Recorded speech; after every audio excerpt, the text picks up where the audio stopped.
Hi everyone, Curtis here from Goth Rider Creations, and in today's episode we're going to get this thing sanded, prepped, looking lovely, and hopefully a little bit more like a guitar. Stay tuned.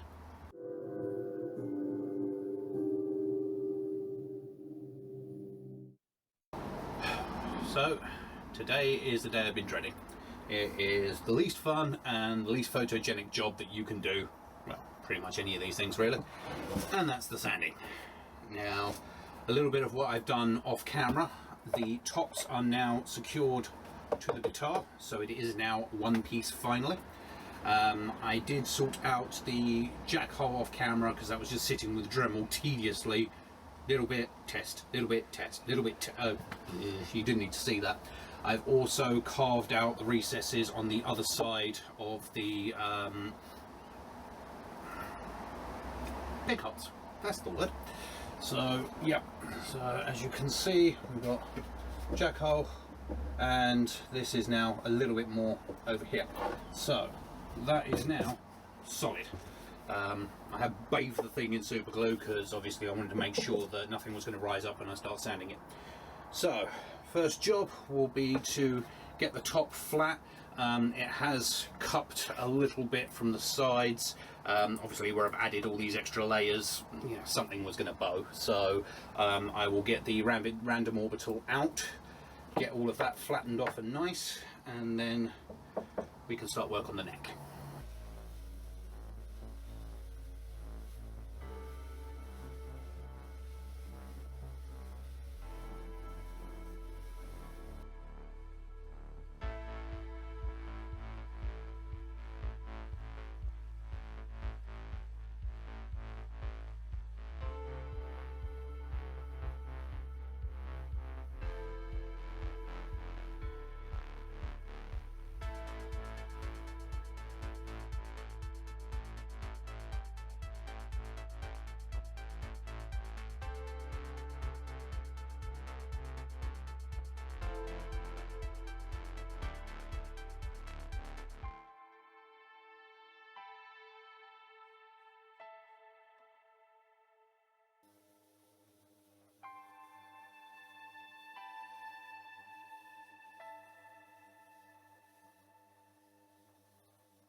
Well, that was a lot of me chasing my tail backwards and forwards, but yeah, basically all I did was I glued a couple of bits of the balsa directly to the table, and then I just rested the neck on there so I knew that it was dead flat to the table, which I know is straight.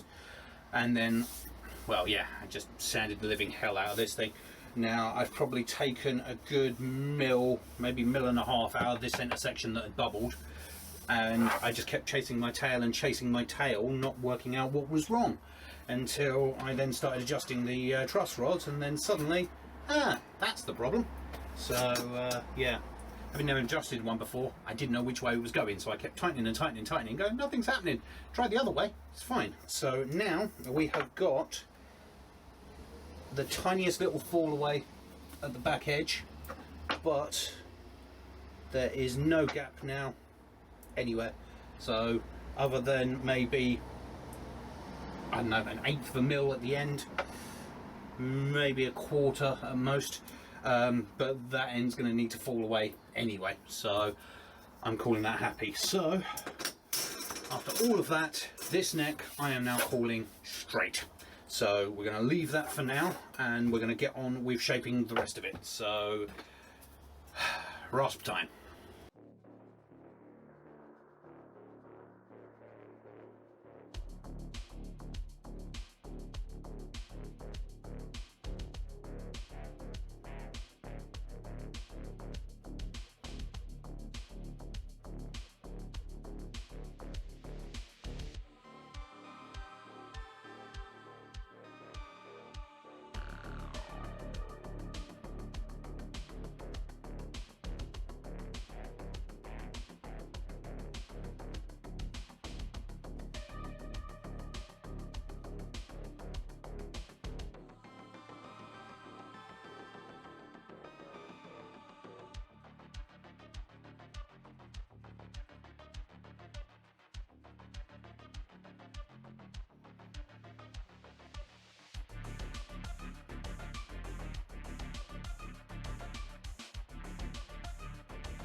Yes, I would give anything for a vice right now.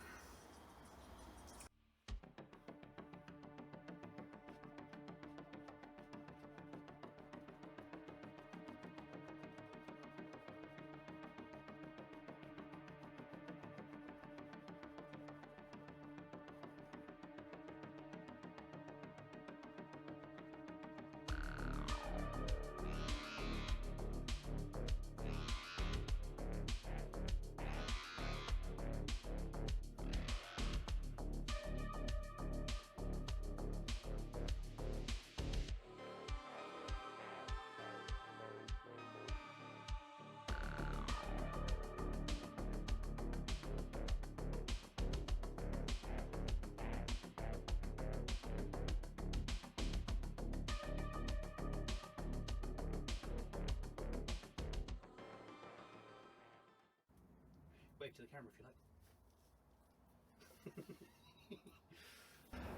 So yeah, that's been about 3 hours. That's just the initial shaping with the rasp. That's not even final shaping. That's not even sanding. It's literally just 3 hours of straight hard graft. But it's now of an actual shape. Got rid of all of the jigsaw blade marks and everything. So now we'll go through all over again with the files and we'll see how we do.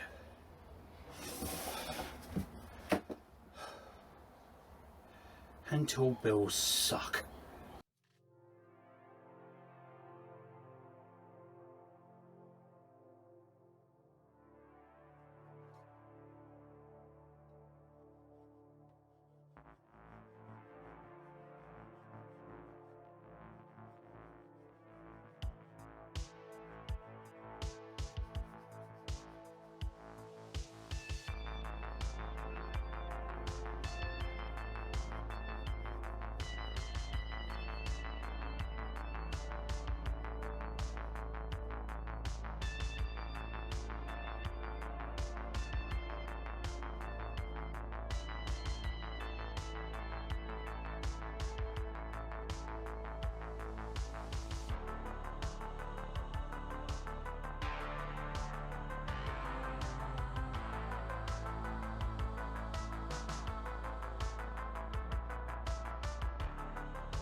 And an hour and a half after that.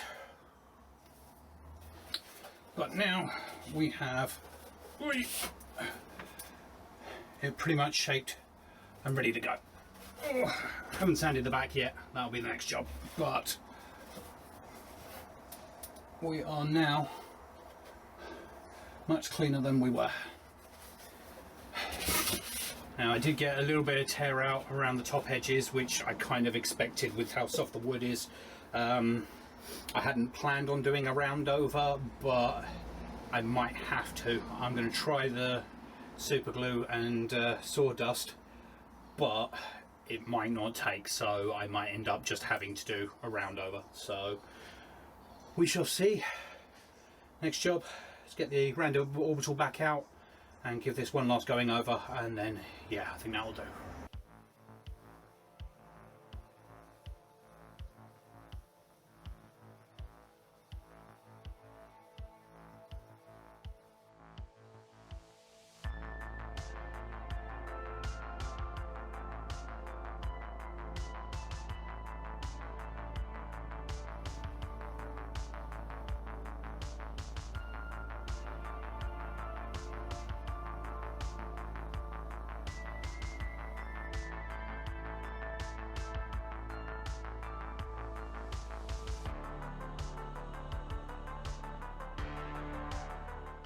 So that's that. Everything firing the headstock, which has already been done, has now been shaped, filed, and initially sanded. Now, it's going to take a lot more work because this is just literally sanded to 40 grit. And yes, I did say 40 grit. Yeah, where I come from, we don't mess around starting at 120. You get the work done early. You use the big stuff. So that's all sorted. Well, I think it looks pretty decent, but obviously a long way to go. Now, next job is to sort out this fretboard, get the frets cut, possibly do some inlays, but I think that's going to be another day because I am absolutely shattered. So yes, can you cut out a body with a jigsaw and just shape it using rasps, files and sandpaper? Yes, you absolutely can. Do you need a bandsaw and a spindle sander? Absolutely not. Is it preferred? Apologies for the loss of signal. We are currently experiencing a technical fault. We should be back online shortly. Don't get me wrong, you can, but it's so much... Nope, still not working. Very sorry for this. We will be back online shortly, we promise. Sorry about that. So, yeah. Anyway, I'll see you all in the morning. So, day 2 out of about 100. So, yeah, we've got that as it was yesterday. Now, I've been racking my brains. I don't want to do a bevel if I don't have to. I kind of actually like the idea of this having quite sharp lines. So I'm going to try the old super glue and sawdust trick. But I would like to show you the Gothgrider Creations patented technique for this. And for this, all you need, really simple, is some super glue and you need a piece of sandpaper. Technical, I know. So all we're going to do is put in a nice little glob of super glue, not crazy amounts, just enough to coat the cavity, and you're going to sacrifice one corner of the sandpaper to the gods of super glue. And what you're doing is you are setting the super glue with the friction, no jokes people, and you are filling the cavity with the sawdust from the surrounding wood, and then you just kind of work in the sawdust that it's creating, and then you rinse and repeat, and you just keep filling it up with super glue. Don't put too much like that, otherwise it's going to go all over the place. So let me just quickly try and mop that up with something, because that's a little bit wasteful.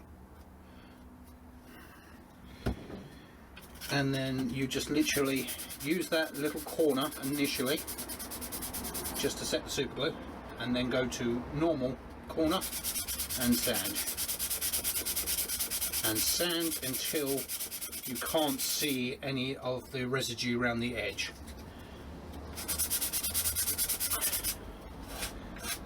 And then we just keep going and going, and eventually you will get to a point where that has kind of filled itself up and is level with the surrounding wood.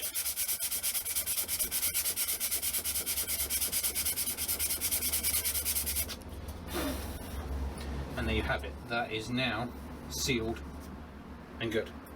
Now, if you've got a multi-laminate guitar where you've got loads of different kinds of wood, this technique is completely useless, because you're going to end up putting your ebony in your Paduke and your Paduke in your whatever.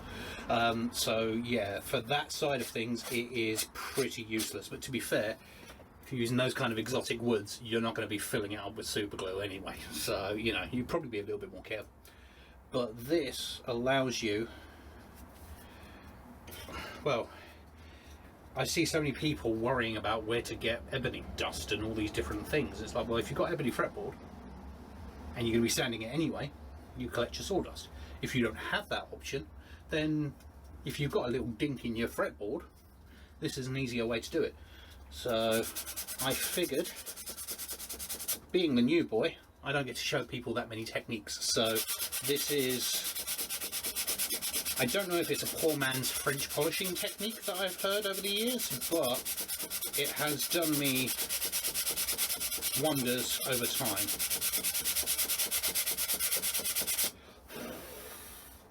Now that is completely flush. Now, it won't look 100% natural because you're going to see the super glue there, but considering the amount of super glue in this thing, I think I'm going to be quite happy with that. There's going to be a few gaps and everything that I'm going to have to fill in this guitar anyway, so I think I'm just going to use that technique throughout the whole thing, fill up all the gaps, fill up all the little dings and scratches, and then we can go from there. Oh, and I'm preempting the people that are going to complain about me not using adequate PPE. When I was using the machines, the orbital and things like that, I was wearing my mask. Unfortunately, it's not as well fitting anymore. I think the elastic has kind of gone on it. But yeah, with the hand sanding, this stuff isn't that bad. It kind of falls quite easily. But I do understand people getting upset. So I will now put on some proper face protection so we're ready to go.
This is the only problem with this technique.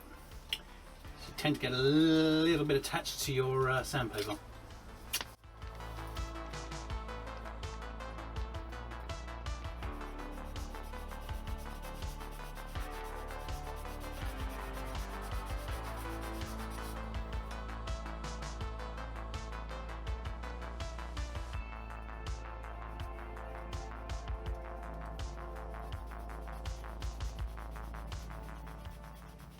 Right, and after another couple of hours, we've got all of the major holes that I can find filled.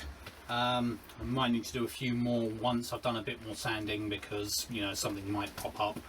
But yeah, that's basically everything filled and everything sanded up to 120 grit. Now, the repairs I've done are pretty obvious. You can see where those chunks were taken out. Now, I was hoping it wasn't going to be so obvious, but then again, I'm working with the wood that shouldn't be used. So, to be honest, I don't think I mind it all that much. It's going to get a clear coat, so that might take it down a little bit. Probably not, but you know. So yeah, I mean, I could just claim that it's a poor man's kintsugi. Well, I think that's how you pronounce it. You know, the repairing pots with gold, the whole Japanese thing. You know, I could just claim that that's my version of it, and, you know, simple as sawdust, but, you know, a little bit pretentious. So we'll just call it is what it is, and, you know, what the hell. So, and let's face it, it's my first guitar. We were never going to get perfection, so, you know, I'm happy enough. Now, I think I'm pretty much going to call that this episode. I did want to get onto the neck and stuff, but I figured with this amount of footage it's probably going to be a bit of a long episode if I try and add that in, so I'm going to call this quits, and then in the next episode we will get the frets marked, we'll get the frets cut, we will get the fretboard radiused, and we might even try carving the neck, but we'll see how we go. So that'll do. As usual, please like, subscribe if you haven't already. Please let us know what you think now that it actually looks like a real thing and not just a load of bits. So yeah, honestly, let me know what you think. It's not the most exciting shaped guitar, but it's also not the most basic I've ever seen, so I'm hoping it's somewhere in between. But yeah, anyway, take care everyone, hope you have a good week, and I'll see you in the next one. Bye.